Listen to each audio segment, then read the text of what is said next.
오늘 우리가 다 함께 나눌 말씀은 요한일서 5장 1절부터 6절 말씀입니다. 본문을 교독하시겠습니다. 예수께서 그리스도이심을 믿는 자마다 하나님께로부터 난 자니 또한 나으신 이를 사랑하는 자마다 그에게서 난 자를 사랑하느니라. 우리가 하나님을 사랑하고 그의 명령을 지킬 때 이로써 우리가 하나님의 자녀를 사랑하는 줄 아느니라. 하나님을 사랑하는 것은 이것이니 우리가 그의 계명들을 지키는 것이라. 그의 계명들은 무거운 것이 아니로다. 무릇 하나님께로부터 난 자마다 세상을 이기느니라. 세상을 이기는 승리는 이것이니 우리의 믿음이니라. 예수께서 하나님의 아들이심을 믿는 자가 아니면 세상을 이기는 자가 누구냐? 이는 물과 피로 일하신 이시니 곧 예수 그리스도라. 물로만 아니요 물과 피로 임하셨고 증거하시는 성령이시니 성령은 진리니라. 아멘. 사회 초년생 길동이 가정에 큰 우환이 닥쳤습니다. 그것은 대학병원 교수로 일하시던 아버지께서 간암 판정을 받게 되신 것이었습니다. 하지만 다행히 홍 교수님의 상태가 아주 절망적인 것만은 아니었습니다. 홍 교수님의 상태는 건강한 간을 이식받기만 하면 충분히 다시 건강을 회복할 수 있는 상태였습니다. 그 사실을 알게 된 아들 길동이는 당연히 자신의 간을 아버지께 이식해 줄 수 있는지 병원에 의뢰하고 검사를 진행하고자 했습니다. 사실 홍 교수님은 길동이가 아주 어렸을 때 화재 현장에서 아들 길동이를 구하려다가 오른쪽 발을 크게 다쳐서 평생 오른쪽 다리를 절면서 살아오셨습니다. 그래서 아들 길동이는 이번에라도 아버지께 자신의 간을 이식해드림으로써 어린 시절에 자신이 경험한 아버지의 은혜에 응답하고자 했던 것이었습니다. 그러나 어쩐 일인지 아버지 어머니께서는 그러한 길동이의 의견을 썩 반기지 않는 눈치였습니다.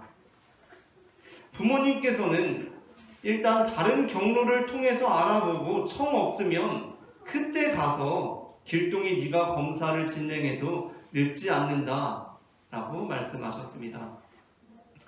하지만 길동이는 그런 부모님의 의견을 받아들일 수 없었습니다. 자기가 대충 알기로도 가족들 간에 간 이식을 할 때 그 간 이식 가능한 사람을 찾는 것이 훨씬 쉬울 것 같았기 때문이었습니다. 그래서 길동이는 아버지와 같은 대학병원에서 일하시던 아버지의 동료 이 교수님을 찾아가서 사정을 이야기하고 자신이 아버지께 간 이식을 할 수 있는지 검사를 진행하게 되었습니다. 그런데 참 이상한 일이 벌어졌습니다. 보통 가족들 간에는 간을 이식할 수 있는 이 유전적 유사성이 상당히 높게 나오고 또 그렇지 않더라도 적정 수준 이하의 유사성은 나올 수가 없는데 홍 교수님과 길동이의 유전적 유사성이 부자 관계로는 볼 수 없을 정도로 낮게 나왔던 것이었습니다. 그 일을 통해 길동이는 자신이 부모님의 친자식이 아니었다라는 것을 알게 되었습니다. 사실 길동이는 홍 교수님 부부가 입양한 아이였던 것입니다. 길동이는 그 사실을 전혀 모르고 이제까지 20년이 넘게 살아왔습니다. 그때의 길동이는 자신이 어린 시절 그 불구덩이 속에 자신을 구하러 오셨던 아버지의 그 다급했던 얼굴, 그리고 아들을 발견하고는 참 안심해하던 그 얼굴이 떠올랐습니다. 길동이는 눈물을 흘리며 이 교수님께 이렇게 말했습니다. 전혀 모르고 살았어요. 제가 입양된 아이였다니. 그런데도 아버지께서는 그 죽음을 무릅쓰고 저를 구하러 오셨던 거예요. 그러자 이 교수님은 길동이에게 이렇게 말했습니다. 나도 몰랐네. 다 몰랐을 수밖에. 홍 교수는 자네를 늘 친자식처럼 대했으니까. 아니, 홍 교수에게 자네는 그냥 친자식이었던 거야. 사실 길동이는 엄마 아빠의 친자식이 아닙니다. 지금 친자식이 아닌 것이 아주 명백하게 밝혀지지 않았습니까? 아니, 그런데 무슨 갑자기 친자식은 친자식입니까? 지금 이 교수님은 말도 안 되는 궤변을 하고 거짓말을 하고 있는 것입니까? 하지만 이러한 이 교수님의 말에 길동이는, 아니 교수님 지금 무슨 말씀하시는 겁니까? 친자가 아니라는 게 다 밝혀지지 않았습니까? 교수님께서도 아시지 않습니까? 라고 대답하지 않았을 것입니다. 그저 그 교수님의 말에 길동이는 하염없이 눈물만 흘리고 있었을 것입니다.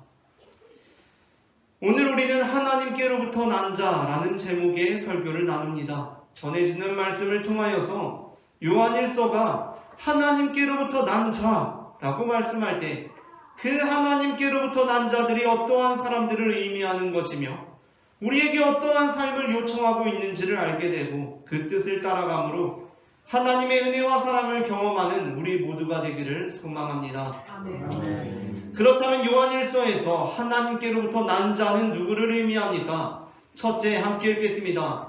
예수께서 그리스도이심을 믿는 자들입니다. 요한일서에서 말씀하는 하나님께로부터 난 자는 예수께서 그리스도이심을 믿는 자들입니다.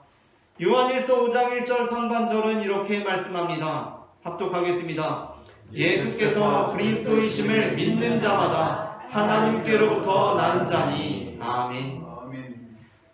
이 말씀에 대해 어떤 사람들은 이렇게 질문할 수 있습니다. 하나님께로부터 난 자, 하나님께로부터 낳은 바 된 자는 예수 그리스도밖에 없는 것 아닙니까? 우리는 하나님께로부터 창조된 존재이지 낳았다고 말할 수는 없는 것 아닙니까? 이야, 물론 그렇습니다. 굉장히 신학적으로 유식한 질문을 하신 것입니다.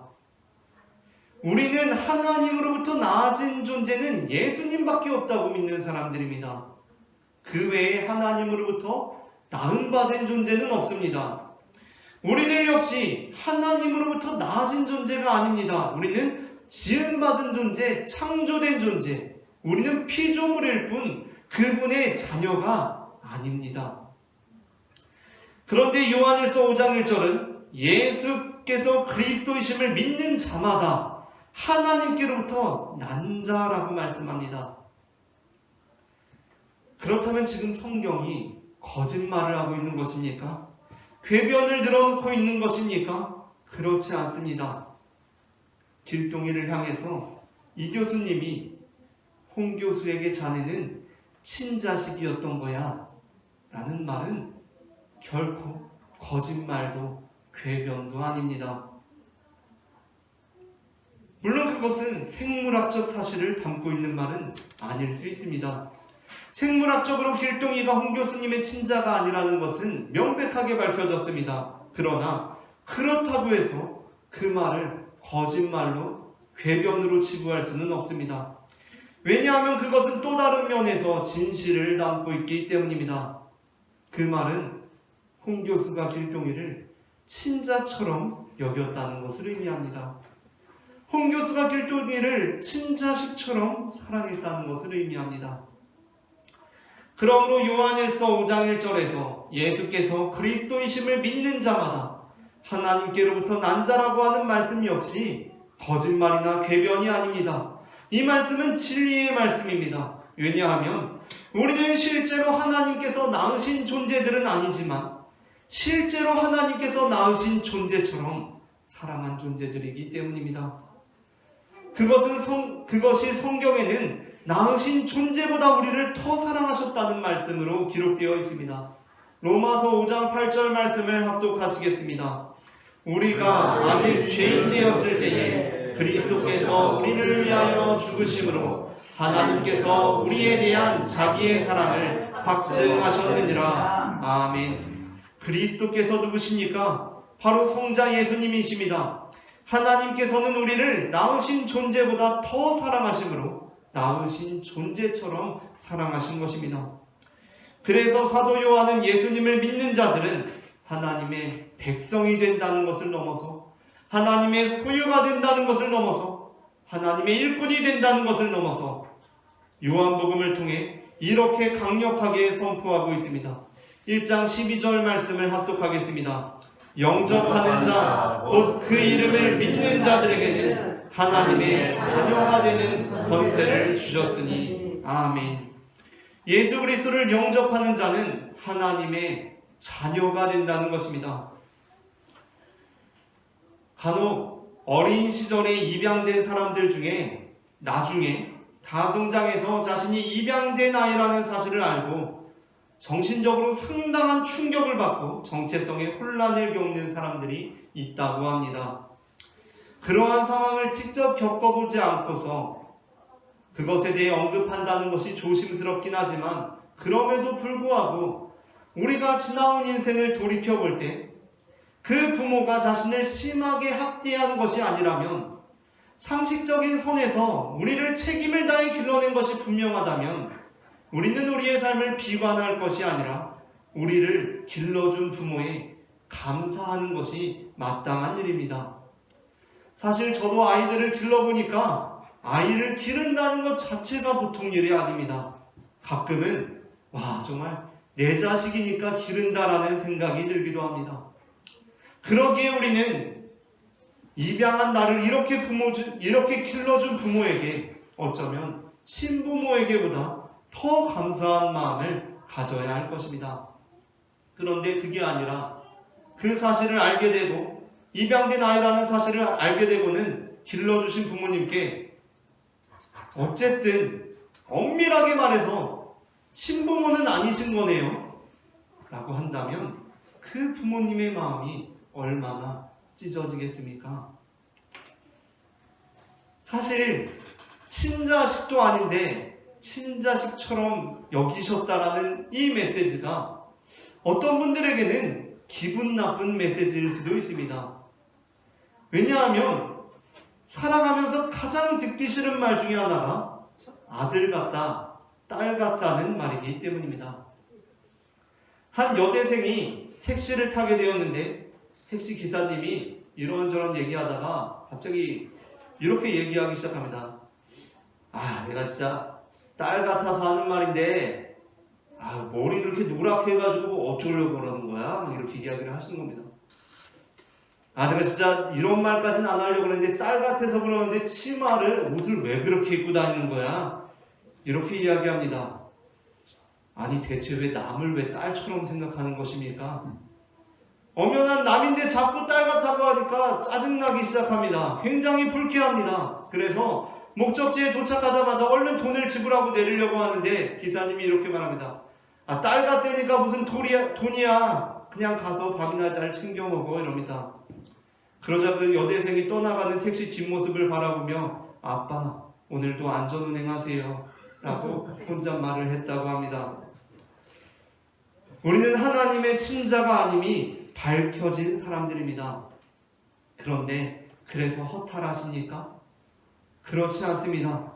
우리는 그것이 우리에게 더 큰 감동이 되고 나를 친딸처럼 여겨주신 것에 감격이 됩니다.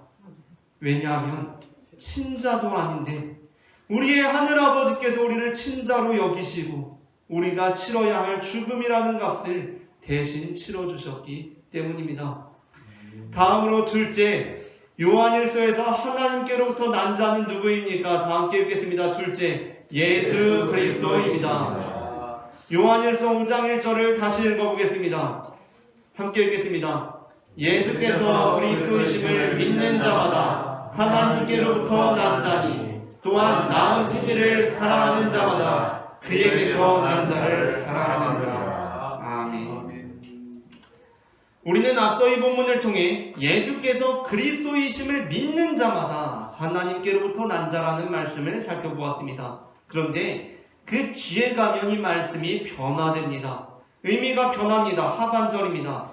또한 낳으신 이를 사랑하는 자마다 그에게서 난 자를 사랑하느니라. 아멘. 이 하반절에서 낳으신 이는 성부 하나님을 나타냅니다. 그렇다면 그에게서 난 자는 누구입니까? 그는 바로 성자 하나님 예수 그리스도를 나타냅니다.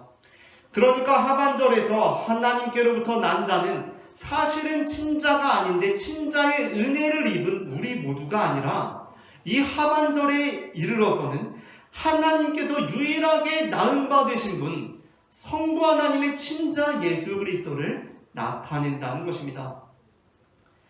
우리는 예수 그리스도만이 하나님께로부터 나아진 자라고 믿습니다. 이는 우리가 하나님과 관계할 수 있는 그 유일한 길은 오직 예수 그리스도밖에 없음을 나타내는 것입니다. 아멘. 어떤 사람들은 예수 그리스도가 아니라 다른 인물들 또는 다른 종교들을 통해 신과 관계하고 신의 은혜를 경험하고 신의 계시를 받을 수 있다고 주장하기도 합니다. 그러나 그리스도인들은 오로지 예수 그리스도만이 우리와 하나님 사이의 중보자가 되신다고 믿습니다. 요한복음 1장 18절은 이렇게 말씀합니다. 말씀을 합독하겠습니다. 본래 하나님을 본 사람이 없으되 아버지 품속에 있는 독생하신 하나님이 나타나셨느니라. 아멘. 심지어 마틴 루터는 종교개혁을 주도하며 세 가지 슬로건을 내걸었습니다. 그것은 오직 믿음, 오직 성경, 오직 은혜였습니다.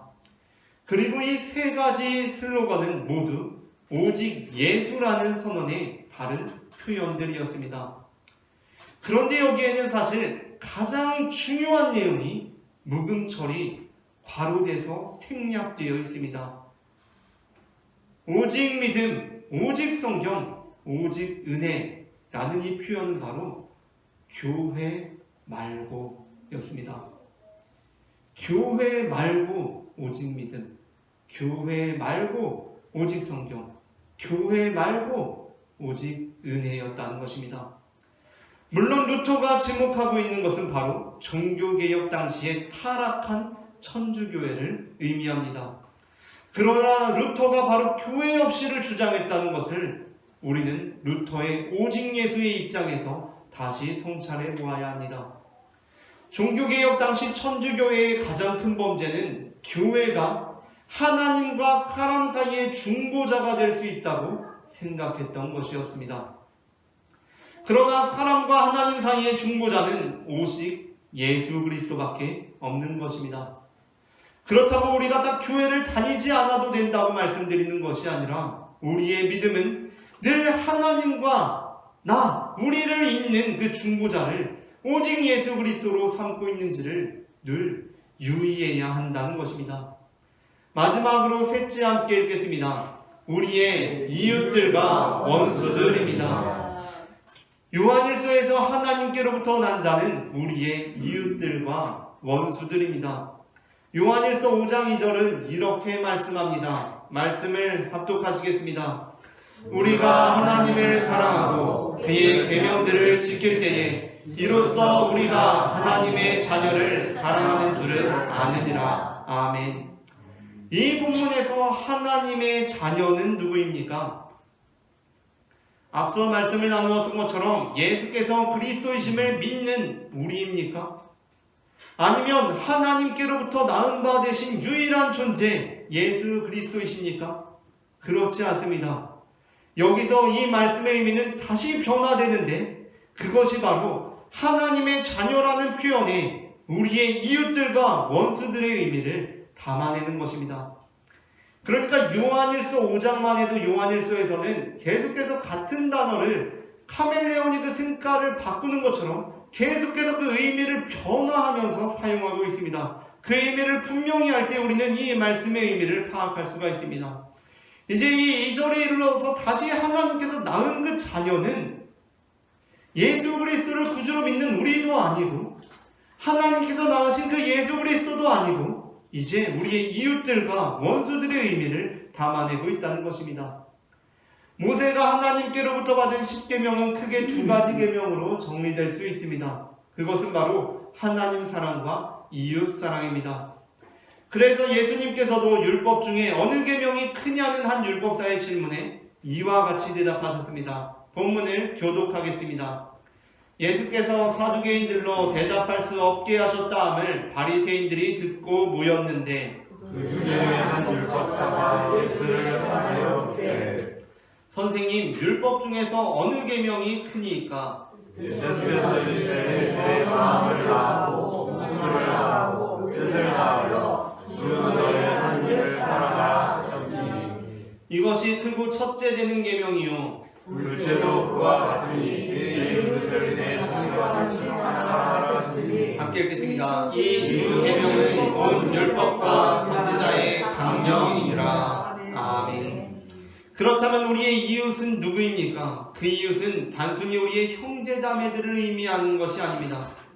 예수님께서는 누가복음 10장 30절부터 37절에서 선한 사마리아인의 비유를 들려주십니다.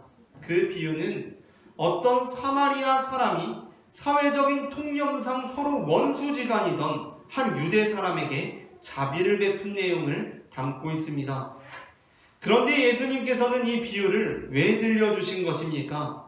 누군가 예수님께 예수님, 우리가 어떤 사랑을 해야 합니까? 라고 물어봐서 예수님께서는 우리가 이처럼 원수까지도 사랑해야 한다 라고 가르쳐 주신 것입니까? 그렇지 않습니다. 예수님께서 이 비유를 말씀하신 이유는 한 율법교사가 예수님께 예수님, 그렇다면 내 이웃이 누구입니까? 라고 물었기 때문이었습니다. 내 이웃이 누구입니까? 라는 질문에 대해 누가복음 10장 29절에서 예수님께서는 이렇게 대답하십니다. 질문을부터 함께 읽겠습니다. 그 사람이 자기를 옳게 보이려고 예수께 여짜오되 그러면 내 이웃이 누구이니까? 아멘. 이에 대해서 예수님께서는 이렇게 대답하십니다. 이에 대해서 예수님께서는 바로 선한 사마리아인이 한 유대 사람에게 베푼 그 사랑을 가르쳐 주신 것입니다. 그러니까 예수님께서는 우리가 원수들도 사랑하자는 차원에서 선한 사마리아인의 비유를 들려주신 것이 아니라 우리가 원수로 여기고 있는 자들이 우리의 이웃이라는 차원에서 선한 사마리아인의 비유를 들려주신 것입니다. 우리가 하나님의 자녀를 사랑하자 그렇게 선포하던 요한일서 본문은 세상을 이기는 승리, 그 믿음이라는 주제로 넘어갑니다. 4절의 말씀을 함께 읽겠습니다. 무릇 하나님께로부터 난 자마다 세상을 이기느니라. 세상을 이기는 승리는 이것이니 우리의 믿음이니라. 아멘. 그렇다면 세상을 이기는 믿음이란 무엇입니까? 마태복음 5장 20절에서 예수님께서는 내가 너희에게 이르노니 너희 의가 서기관과 바리새인보다 더 낫지 못하면 결코 천국에 들어가지 못하리라 라고 말씀하신 후에 43절부터 48절에서 이렇게 말씀하십니다. 본문을 교독하겠습니다.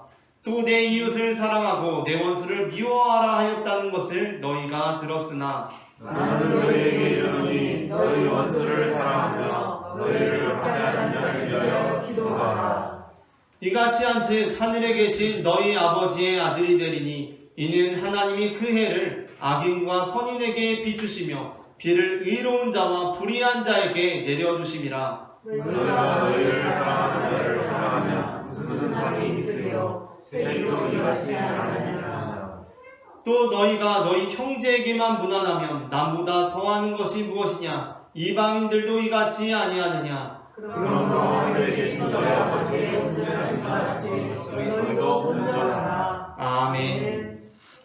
본문에서는 우리가 하나님의 말씀을 실천할 때 곧 우리가 하나님의 아들이 된다라고 말씀하며 하늘에 계신 분은 우리의 아버지다라고 그렇게 말씀하고 있습니다. 우리는 세상을 이기는 승리, 세상을 이기는 믿음에 대해서 생각하면 내가 잘 믿어서 세상 사람들보다 더 잘 나가게 되는 것을 생각하곤 합니다. 서기관과 바리새인보다 더 나은 의의를 생각하면 그들보다 더 제대로 믿고 부흥하게 되는 것을 생각합니다. 물론 그것도 하나님의 살아계심을 나타내는 하나의 예가 될 수도 있을 것입니다. 그러나 그리스도인들이 입게 된 의는 바리새인들의 의와 달랐듯이 그리스도인들이 전하는 승리는 세상에서 말하는 승리와 그 의미 자체가 다릅니다.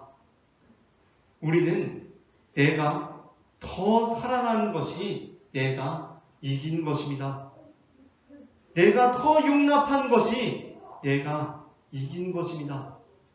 내가 더 도와준 것이 내가 이긴 것입니다. 내가 먼저 손을 내민 것이 내가 이긴 것입니다. 아멘. 도저히 사랑할 수 없는 사람인데, 도저히 용납할 수가 없는 경우인데, 내가 도와주지 않더라도 아무도 나를 비난할 수 없는, 도와주지 않는 것이 마땅한 상황인데도 불구하고 그를 사랑하고 그를 용납하고 그를 도와줄 때 하늘의 천사들은 하나님의 보좌 앞에서 우리의 그 모습을 보고 이렇게 찬미할 것입니다. 요한일서 5장 4절부터 5절입니다. 무릇 하나님께로부터 난 자마다 세상을 이기느니라. 세상을 이기는 승리가 바로 이것이니 우리의 믿음이니라. 예수께서 하나님의 아들이심을 믿는 자가 아니면 세상을 이기는 자가 누구냐? 아멘. 말씀을 마칩니다. 요한일서 5장 1절부터 6절에서 하나님께로부터 난 자는 바로 예수께서 그리스도이심을 믿는 우리를 의미하며 하나님께로부터 낳은 바 되신 유일한 존재 예수 그리스도를 의미하기도 하고 또한 우리의 이웃들, 우리의 원수들을 의미하기도 합니다. 우리 모두가 하나님께로부터 난 자들로서 하나님께로부터 난 자를 통해 하나님께로부터 난 자들을 사랑할 수 있는 성도가 되기를 축복합니다.